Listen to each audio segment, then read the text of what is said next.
Good morning, everyone, or afternoon, depending on where you are, and welcome to the TicFit Q&A presented by the TAA Southern California Chapter. I am Shana Chance. I'm the Executive Director for the SoCal Chapter, and I am joined by Raquel Cunningham, Strength and Conditioning Coach and Value Chapter Volunteer. So Raquel is going to be answering some questions that she usually gets from individuals with tics and then some general fitness.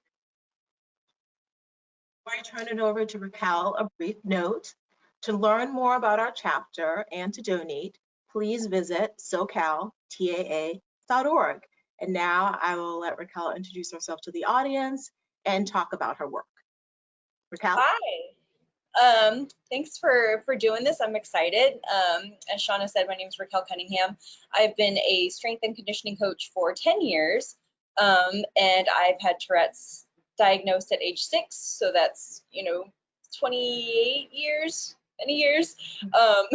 Then basically I started working out and noticed I wouldn't tick, and so just as career led on, I'd originally wanted to go to school for physical therapy and then switch gears to become a personal trainer, strength and conditioning coach, and just always asking why didn't I tick when I worked out? And how did that help me learn how to control them? So it's been a passion project and goal of mine for going on 10 years now to be able to do this. And it's to formulate certain workouts to give people, I guess, access to different spots in their body, to different parts in their body, to learn how to manage their motor tics. And obviously motor tics are so highly variable. They're changing, they're evolving, but there still seems to be some level of, I guess, continuity with certain tics. And so that's kind of what I'm trying to do. I've been volunteering with the Southern California Chapter. I've been volunteering, working with people one-on-one. I've been to Camp George a couple times. I just did their virtual camp this year. And yeah, so we're here to just kind of talk about how fitness and Tourette's can be friends. Awesome. And so you ready to jump into the questions? Sure. All right, let's go. Question number 1. What types of exercises are good for the various kinds of tics? So probably our biggest topic, because there's so much to it. It depends on the type of tic and how you respond to it. Typically, so I should kind of backtrack a little bit and say that I actually did do the CBIT certification. I am not able to practice CBIT. I'm not a licensed medical professional, but they graciously let me take the certification to learn more and to kind of help build a workout protocol within my scope of practice. So that being said, we kind of divide tics into both vocal or motor, vocal or physical, and I'll address the physical side more so than the vocal. So what type of exercises, what helps what type of tic? The biggest thing with CBIT is that you need to find your competing response. That's been finding CBIT therapy and cardio are the two things that have been studied. They're medically backed to help Tourette's. When it comes to exercise, the only thing that has been studied is cardio, kind of just general cardio, that it helps decrease motor tics. I'm trying to get more specific, and obviously we have to study it, but if we can train our bodies to become strong, honestly, just mechanically speaking, but strong in the muscles that would be your competing response. If you were to do CBIT therapy, find a licensed practitioner, you have better connection to that. So there's different disciplines, like when you work out and strength train, obviously there's strength and conditioning, there's endurance training, there's cardio training, there's sports specificity training, whether you're trying to train for tennis or triathlons or crew, water polo, whatever it is you're trying to do. Now, a tic can become specific. Like most of us have had kind of lifelong ones, in addition to other ones that wax and wane a little bit. But like the ones that like really hold strong. So for me, it's been a lot of like stomach clenching, a lot of facial tics, a lot of toe and finger tics. So what I've learned is that when I train the muscles that are involved in my competing response, the muscles that are those opposite motions. And it helps me to dissipate the urge. I'm not trying to channel it. I'm not trying to change it. But it does help to dissipate. So it's kind of a big, massive overview of it. And again, like I said, I want to get more specific. So like, for example, I know a lot of people have, like a head bob tick. Mhm. Well, the opposite motion would be to pull back this way. So now, are we just creating tension in different spots? Is that actually the first motion of it? There's a little bit more to it than just doing the opposite motion.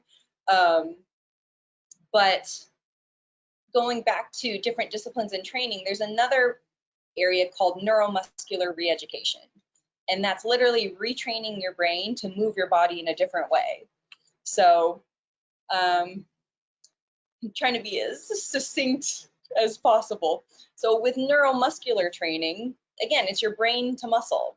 So as a swimmer, we like to pop our elbows out, doing anything out this way. So I had to retrain my body how to move my arm up and down this way. That was kind of specific to some Pilates stuff that I was doing. They would always tell me, get your elbow in, get your elbow in. So I had to retrain my brain to go this way. That's like just the simplest explanation that I can describe. But going back to the analogy, not the analogy, but just the example of a head bob tick, well, we can retrain these muscles back in your neck to work. And so then all of a sudden you now know how to use those muscles. And in doing so, as you start to feel the urge coming on, well, then let's activate and connect with those opposite muscles, and you have better connection with them. That's what we need to study. But obviously, I think we can all see how that would become very intricate, but that's what I think we need to do. So do you have any follow-up questions on that? That was a lot of info right away. So my follow-up question would be, so when you are training individuals, you sort of mentioned sort of the opposite motion. That's something that you would sort of, depending on what their tick is, you would help them determine what that opposite motion was, and then sort of how to go about using it to minimize their tick. Absolutely. Okay. So even still, like with a head bob tick, well, so let's strengthen your back muscles. Instead of doing push-ups, which is a very forward-based motion that could essentially encourage the tick to happen more, let's work on your back muscles, and let's try to kind of create some level of center balance between that. Yeah. Awesome. So let's go to our next question. How do I build muscle and how do I build tone? So that's kind of a two-parter. For sure. So how do you build muscle? To build muscle, you need resistance. You can use different rep schemes depending on what your goal is. Resistance comes in different ways. Obviously, dumbbell, weights, barbells, resistance bands, time under tension, intensity. All of these things are different ways to create a load on the muscle. So what happens with that is, to build muscle, you need to put a load to it. And what happens is the muscle actually breaks and rips apart. And then the next 24 to 48 hours, your muscle is healing and builds back up stronger. And that's how that happens. And does it matter the number of reps that you're doing in terms of building muscle? Totally. What's the optimal number of reps that you should be doing? Sort of as you're getting started and then as you're sort of building your strength. So it's always good to vary. And this is going to depend on your goal too. So if you're doing kind of your max load, you're going to go anywhere between 1 to 3 reps. And then if you're looking for kind of maintaining, I'm going to say that's between 6 to 10 reps. If you're looking for endurance muscular work, you're looking at 15 to 25 reps. So your rep scheme is really contingent upon your goal. Lifting heavy does not make you bulk up. It's such an old myth. Yeah, especially for women, they always sort of, the assumption is that women don't want to bulk up, and so that's why they don't lift heavy weights. Absolutely. And there has been a shift in the fitness community. You start to look now, and everybody's saying, yes, lift heavy. It depends on the volume that you're lifting heavy and then the volume that you're consuming. But lifting heavy itself actually burns fat and builds muscle. Oh, wow. So. And that actually is a great transition to our next question. What exercise burns the most calories? There you go. So if we talk about cardio, if you just keep your cardio level the same, and let's say for 30, 45 minutes of just one level non-resistance. So let's say you're doing 60 minutes of steady state cardio is the word I'm looking for. You will burn probably 400 to 550 calories within that time. But as soon as you stop that, you're done burning calories. Now, if you do high intensity interval training, you're going to do it for a shorter period of time. Let's say you do a 30-minute high intensity interval training, you'll burn about roughly, and this is all, speculative, 300 calories within that time frame. But when you stop your high intensity workout, you continue burning calories for the rest of the day. And so in essence, you'll burn more than that 400 to 500 that you did in your steady state. So arguably, high intensity interval training will burn the most calories. And so what's an example of a high intensity interval training?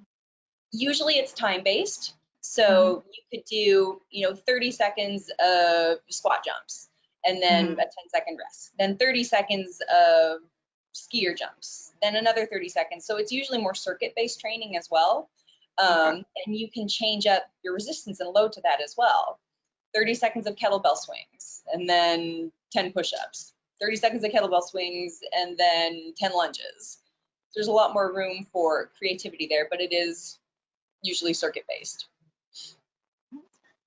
And so our next question is, what do you do when you do not have access to equipment? Something that a lot of us are facing right now, given quarantine, and apparently there's been a rush on all sorts of at-home workout equipment, so it's really hard to get. So what if we don't have anything, what do we do in order to stay in shape? Totally. So we, luckily I had some gear to begin with, but I did try to track some down, and it took many, many weeks. There's different variables that you can play with. Time, as we just kind of mentioned, being one, instead of just repetitions. So let's just take a squat. Everybody knows what that is. Instead of just doing 10 squats, well, a variable, we could add resistance, grab a water jug, whatever, start to look around your house, whatever you have handy. I use my small dog sometimes. I tried to use the babies, but they would wiggle. So my dog, one of the dogs likes it, the other one does not. So finding stuff around your house that's resistance, time-based. Instead of just doing those 10 squats, you can do it for time. Set a timer, 20 seconds, 30 seconds, a minute, and that will change how your body responds to that exercise.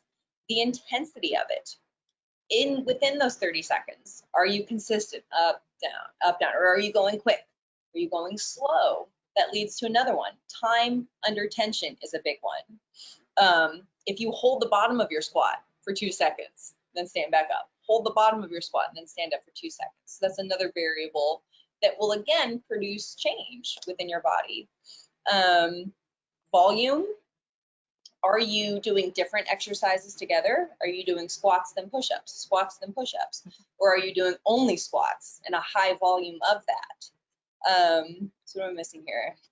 Resistance, intensity, time, volume. I'm sure there's some other things in here that we can think of. Complexity. Are you doing squat jump? Are you doing squat to a lunge? But those are all different variables that you can play with, as we are all limited on our home gear. And so the next question, how do I motivate myself to work out at home, or in general, frankly, but at home? That's where we all are right now. For sure. I have a few tricks to that. I actually just squeezed in a workout, and I'm foolishly tried to do before this. Couple of tickets to that, because that's even something that I've been struggling with too. It's always great to have a space. I think that's why people do better, you know, going to the gym, going to the park, going outside. You have a space that you've associated with, oh, this is where I work. So if you can create a space wherever you're living right now, that's been a tricky one for me with, you know, 2 small kids that take over all of my space. Or even just as we're stuck at home, you have confined space. Try to carve out some little area, even if it's just pulling out a yoga mat and laying it out and saying, okay, this 2x4 area is my space. If that's not possible, then I would honestly suggest packing a bag. Put a towel in there, put your water bottle in there, socks, a headband, and when you pull out that bag, it's, again, you got to find some sort of brain association to, this is how I get things rolling. Probably my most favorite motivation trick is I have a pair of bright neon pants. They are my bright, what brand are they? I think it was when Athletics, I don't know. But those pants deserve a good workout. Like, I'm not gonna put on neon pants and like do a lazy workout. So that one's, I just think, fun and helpful, and find a shirt, socks, whatever it is, but like a loud workout outfit needs and deserves a good workout. Absolutely. So. And so our next question is also a two-parter. How do I get sugar out of my diet? And is sugar really that bad?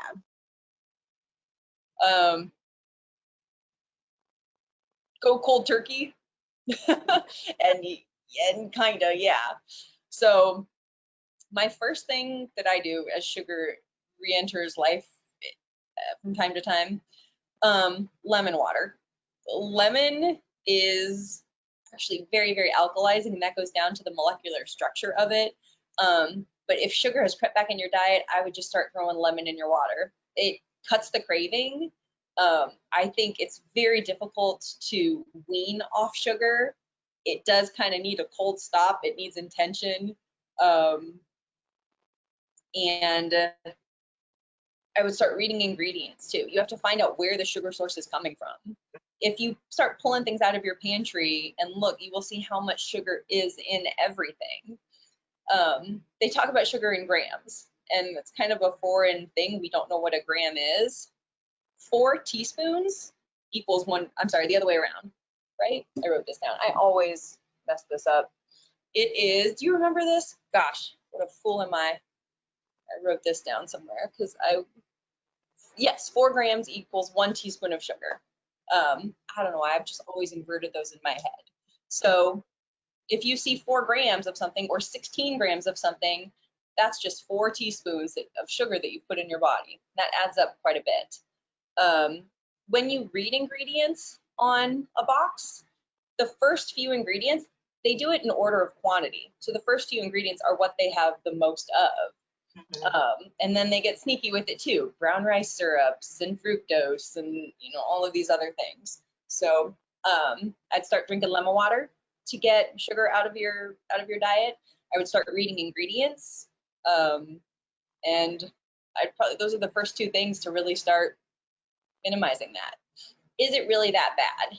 There's no, aside from certain medical conditions, sugar doesn't do anything for us. You know, it's we need wholesome foods, we need wholesome nutrients, and everybody sees and feels a difference with less sugar in their diet.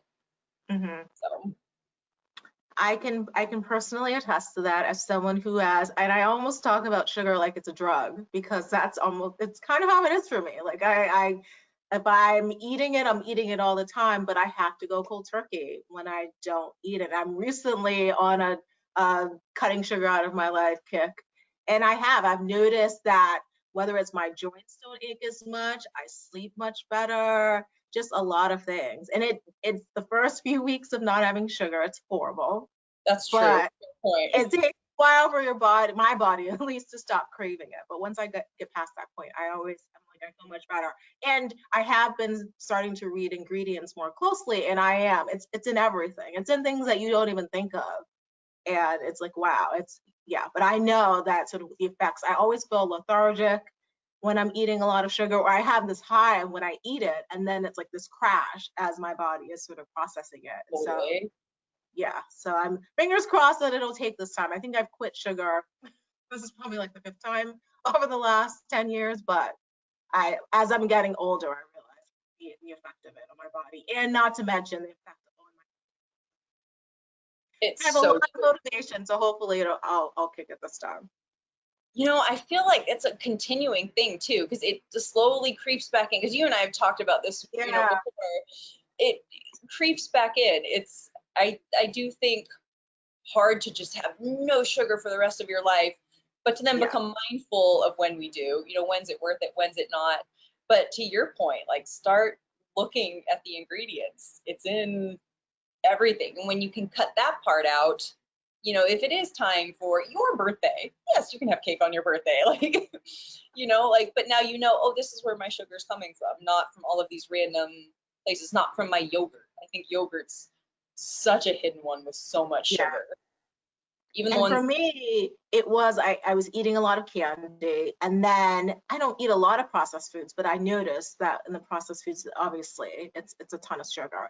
And I mean, fruit is a better type of sugar, but some fruits have really high sugar content and some have lower ones. So I sort of figured I'm sticking with the berry family. To get lower sugar content, and I would eat like a ton of grapes all the time, which is a lot of sugar. So it was just feeding my need for sugar. So grapes are better than having like a bag of jelly beans, but the grapes would make me then want more sugar. So I figured totally. I found that the less sugar I get in the sort of the better quality of sugar, the less I haven't had candy in a couple months now. I was pretty much eating it every day. So It's so true. Yeah, I didn't realize how much sugar was in different fruits. We had a tug of war competition with some trainers. This was many years ago, and it was a hot day, and they were giving us grapes in between. And because we needed that to kind of fuel ourselves, I'm like, why grapes? I'm like, oh, okay, so right now you have depleted your glucose. You need to replenish that real quick, and this is a high sugar, you know, high glucose thing for this current, you know, marathon of a tug of war that you're doing. But that's when I'm like, oh, so if I eat grapes for this high level of workout, if I'm just sitting on my couch eating grapes, not the same thing. Like, exactly. So sugar really is that bad. it is. Unfortunately. Oh, So wait, I think we all know that, but it's just like we're like maybe it isn't, but it is. So I have a do with follow-up that question for information you. what you will. So question for you, Shana. How do you describe to somebody how much better you feel off sugar? I do really feel like I'm less sluggish. So that's the big thing. And for me, I've always had arthritis since I was a teenager. It's just an inherited thing. But I knew even back then when I would eat a lot of candy, like my joints would feel really achy, my hands, my knees, my back. And as you get older, once you cross the threshold of 40 in particular, you're like, you have to be more mindful of that stuff. And so just in general, I'm trying to be a bit more intentional about my health. But I feel like even my brain is less foggy. Like I was finding that certain things I was like struggling to remember names and like little random things that I usually have a really good memory. But I realized once I stopped doing that, my memory has improved. So I just tell them it's completely changed.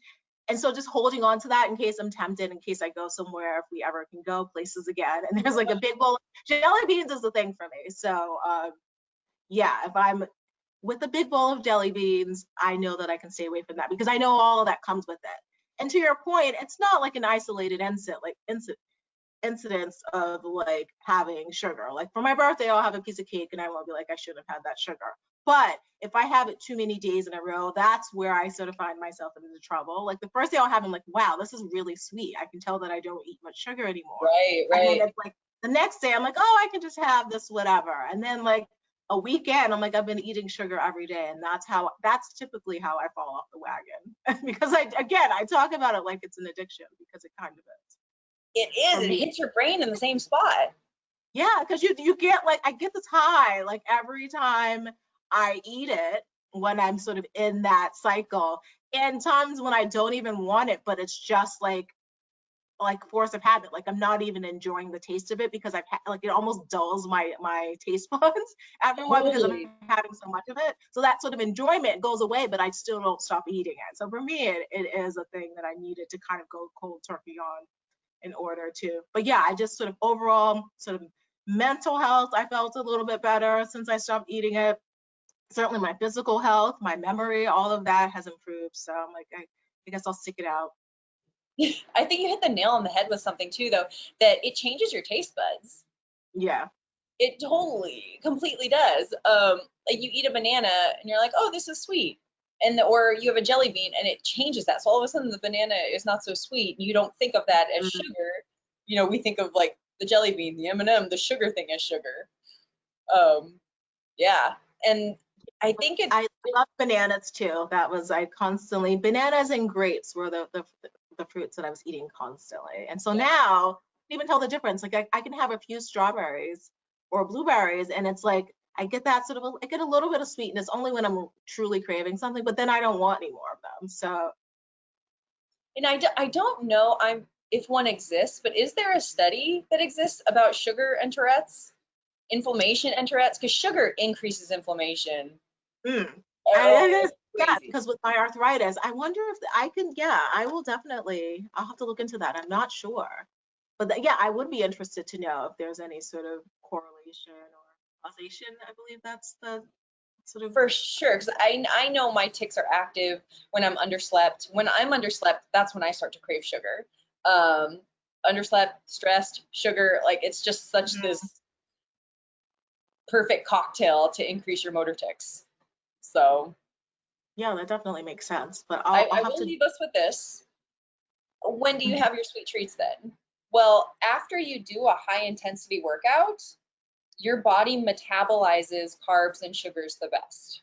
So Okay. it's counterintuitive. Like you do this great workout, if that's the time to have your sweet treat. I'm not saying after every time you work out, but Yeah. like once a week, once every other week, like you can have your good treat after a workout. Yeah. Leave Okay. that I there. will allow myself the occasional treat after particularly rigorous Yeah. work. Our next question: how long should our workouts be? Depends on the goal. That's usually the answer to a lot of exercise questions. And it depends on the type of workout. So we kind of talked earlier, if you're doing kind of a steady state, maybe you are training for a marathon. So you need to just put in steady state, long miles, basically. Okay, so you're going to need 60 minutes to 90 minutes of just your steady run of the mill, maybe lightly variable workouts. If you're doing high intensity, you're looking at 15 to 40 minutes. So have intention going into the workout. If you're doing 20 minutes of steady state, that's probably not as effective as doing a variation within that 20 minutes of workouts. Give yourself some resistance and then back off. Give it some resistance and back off. So when I say resistance, I talk about the bike. That's what I just did today. If you're running outside, you can run fast for 20 seconds, then back off. Run fast for 20 seconds, then back off. So within 20 minutes of doing something like that will be a little more effective than just 20 minutes of just going. So how long the workout is depends on first and foremost, what's going to make you feel good. That's numero out for just 20 minutes to clear your head and just do a steady state, then that's exactly what you need to do. Yeah, we can kind of change time, rep scheme, duration for certain goals, but right now I do think that everybody's mental health should always come first, especially now more than ever. And I actually have a follow up to that. So, how many days a week should we be working out sort of optimally? Great question. depends, again, on the goal. You know, the American Heart Association is saying 20 to 30 minutes, you know, daily. If you're doing big workouts, like 3 to 4 times a week is fantastic. You'll get results, you get all of the benefits of it. Rest days are important. If you work out every single day, and again, depends on the duration. If you're doing 20 minutes, 6 days a week, your body, yeah, can do great and handle that. If you're burning out going 45 minutes to 60 minutes, 6 to 7 days every single week, your body doesn't have a chance to kind of recover and come back stronger the way that it needs to. So again, this is, what does your mental health need? If your mental health says that you need to go and do something every day, then that's what you need to do. But if you find that you're not producing the same amount of work, then you probably need to take that rest day.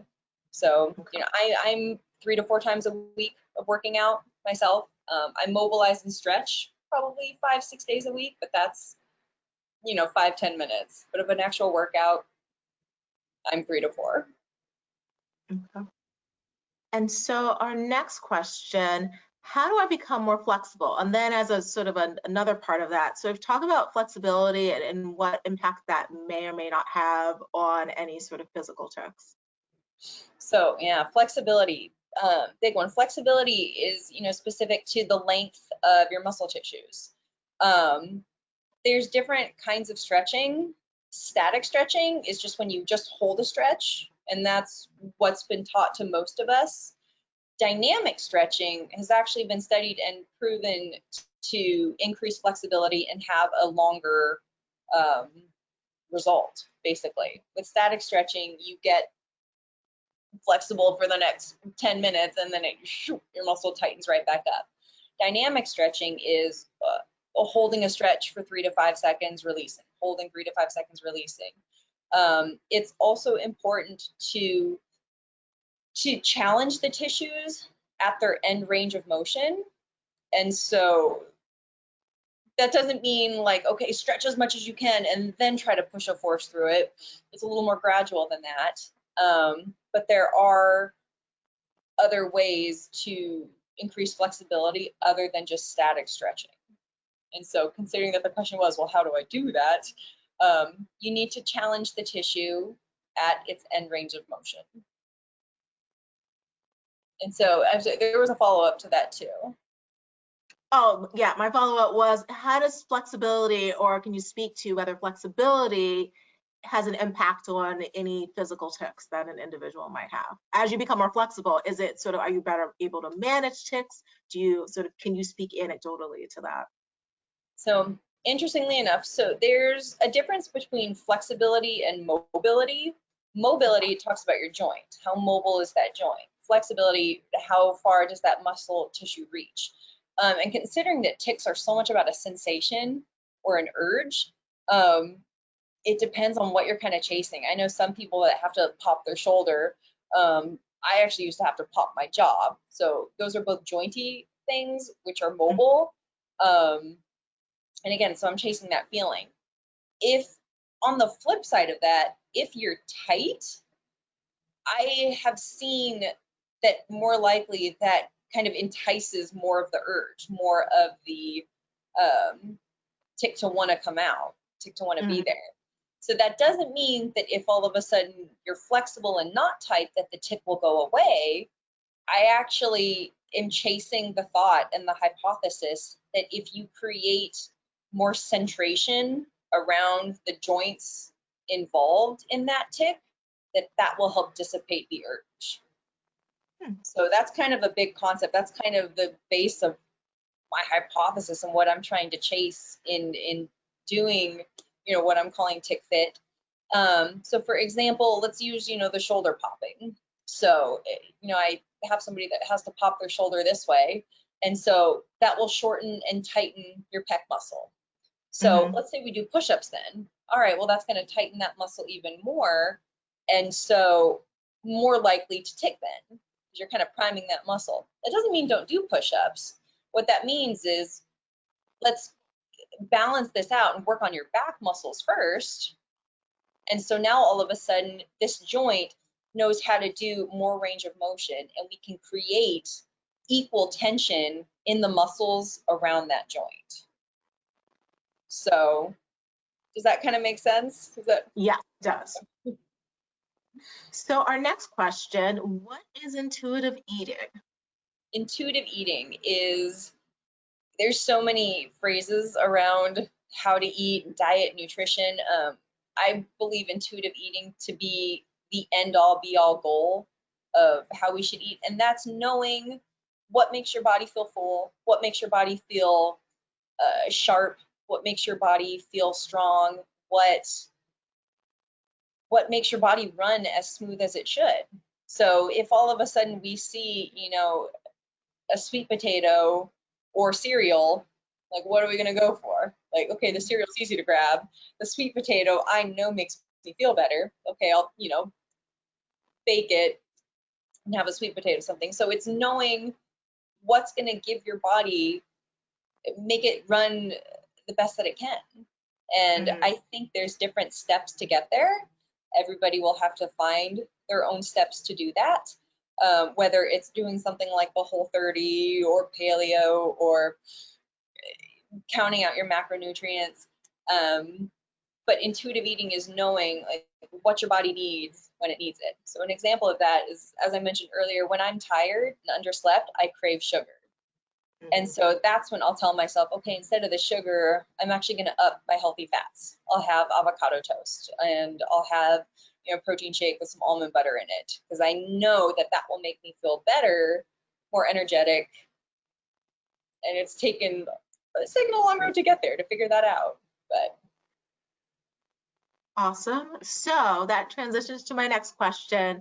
There's a lot of different diets that are sort of going around. Some tend to rise up in popularity. So we're talking like paleo, keto, plant-based. So what are the differences between those diets, or sort of what do those diets encompass? marketing at the root of most things. Pretty much.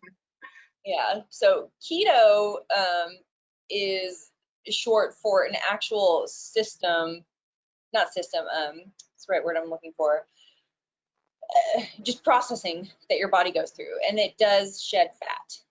Keto is being touted as like a way to eat and live, and it's not meant to be long term. Keto puts your body into a fat burning mode, but how long are you going to be fat burning, forever and ever and ever, eating this crazy restricted diet? So keto, yeah, it's meant to be in short bursts. Paleo is, what are you eating? So a lot of those are overlapped. You usually eat paleo food when you're keto. Paleo is based on, the caveman diet, how our bodies have evolved, meats, fruits, veggies, and berries, which then we go to plant-based. So plant-based is having most of your nutrients come from plants, your proteins, your carbs, your fats, everything.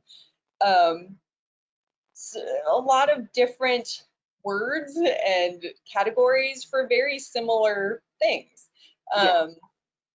Yeah, personally, I did go vegetarian for probably 2 months. And when I introduced meat back into my diet, my body felt much better. I did it at a different quantity than I used to, so I would consider myself more plant-based. Honestly and truly, during quarantine, the kids' snacks have been an issue, having them in the house. So I try to be plant-based, but those cheddar bunnies sneak in from time to time. Yeah, those are quite tasty. How does plant-based differ from vegan, or is it just the same way to describe, it's just a different way to describe the same thing? No, vegan is no animal products at all. So no eggs, no meats. I believe, intense 100% vegan is no honey as well, because essentially it's, an animal product. Plant-based is that you still have all of those things, just not necessarily with every meal, so I do look for other sources of protein, peas, beans, legumes, things like that. But I absolutely still have meat I have little red meat, but I do have chicken and other lean cuts, turkeys and things like that. Not necessarily every day, but it is still definitely part of my diet. Yeah, I have to say, I was vegetarian for more than 20 years. I Oh, wow. started like in college, a group of us were like, let's stop eating meat. And I was like the only one who kept up with it. But I had to go back to eating it because I have a soy allergy. And so I was like, well, I guess I could have figured my way around it, but I'm like, I love soy. I use tofu all the time. And so they were like, yeah, you can't have it anymore. So I was like, I guess I'll start eating meat. But to your point, I did actually start feeling a bit better once I started with chicken and turkey, and then I eat beef and pork occasionally. But yeah, I did notice the difference. I didn't really know there was a difference until I started eating meat again. It took me a while, a long time, like a month or two to get used to the texture, because when Oh, you I go bet, right? it was odd. And I said, I'll just start with chicken. I'm like, that'll be the easiest, but it was still so weird to eat it. But yeah, I'm like, wow, I'm like, won't be giving up meat again. So I'm fully team meat at this point. But yeah, I do notice that I have a bit more energy. I'm not sure, but I think that's probably why I started eating so much, because I did start eating a ton of sugar around the same time. So maybe I was like lacking. And plus I was like 19 years old. And so the concept of what you should be eating is completely different. And Yeah. I was, so we're talking about the late 90s, and that was around the whole like low fat, no fat movement. And so I was definitely not eating what I was supposed to be eating. I hadn't embraced avocados yet. So I was doing a lot of like fat-free, low fat, which is just awful. So Right. So to your point there too, like it'd be interesting for everybody just to even start to be aware, like how are you eating and how does that increase or decrease your motor tics just in changes in nutrition? If somebody isn't having as much protein, whether you do choose to be vegetarian, plant-based, paleo, because I mean, vegan and paleo like could not be more opposite. yeah. But what helps your tics, and that kind of leads more towards intuitive eating. So I can't necessarily, I like plant-based is the closest to what I do, but I can't really categorize myself to any one, Yeah. yeah, discipline, I guess. But Yeah, I think the overall goal for just anyone is just to eat sort of healthy, whatever that sort of, depending on whether you're a vegan or vegetarian or a meat eater, to eat healthy more times than you don't. It's like to not be completely restrictive so that you don't have right. anything fun. Because I mean, to your point, those cheddar bunnies are delicious, and a life without them Different. would be sad. But just to limit the times that you have them. Totally. So our next question, what workout is best for me? And so I'm gonna sort of split this into three categories. Just for those of us who are trying to just be healthier, we're not necessarily trying to lose weight. For those who are trying to take off a bit of weight, if they've gained their quarantine 15, and then workouts in terms of physical tips. So the first one is overall health. It's always good to have a few variations in your back pocket. So what's your cardio source? What's your resistance source? What's your movement source? And then filter between those. It's programs are always fantastic because they can tell you it's nice to take the think out of it, but as you go on a health journey, you do have to put some effort into there. You do have to put some think and intention into that.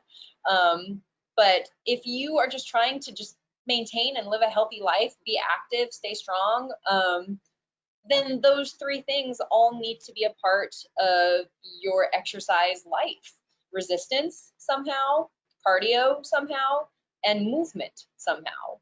So movement being, yeah, do your foam rolling, do your mobility. Are you tight? Loosen it up. So those three things, and then vary them up. It doesn't always have to be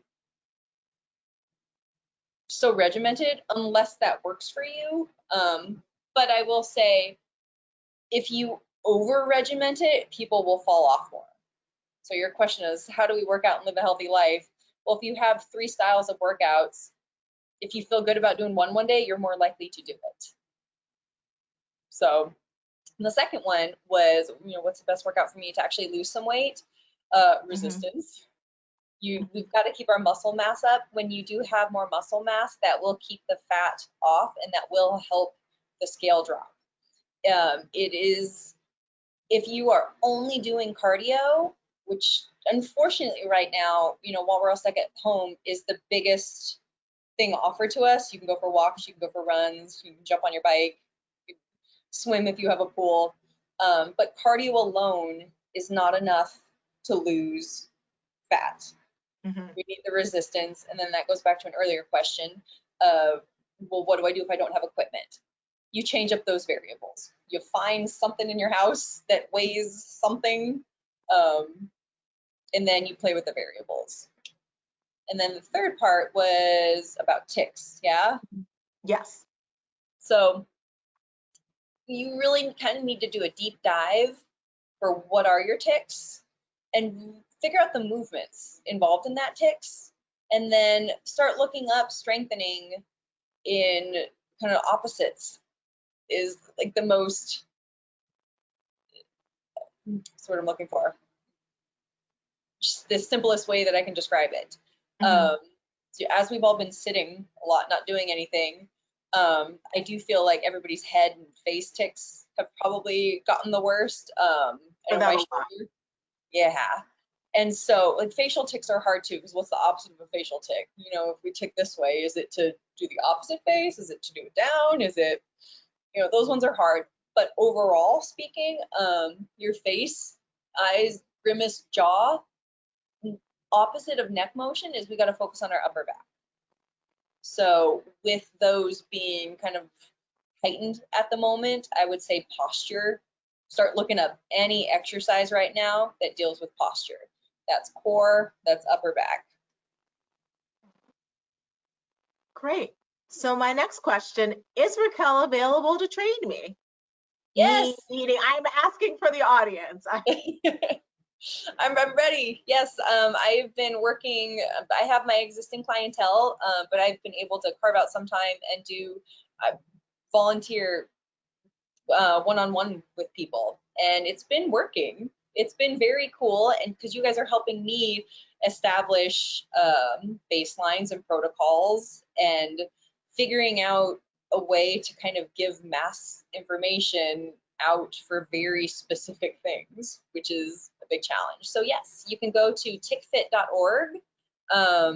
My information's up there.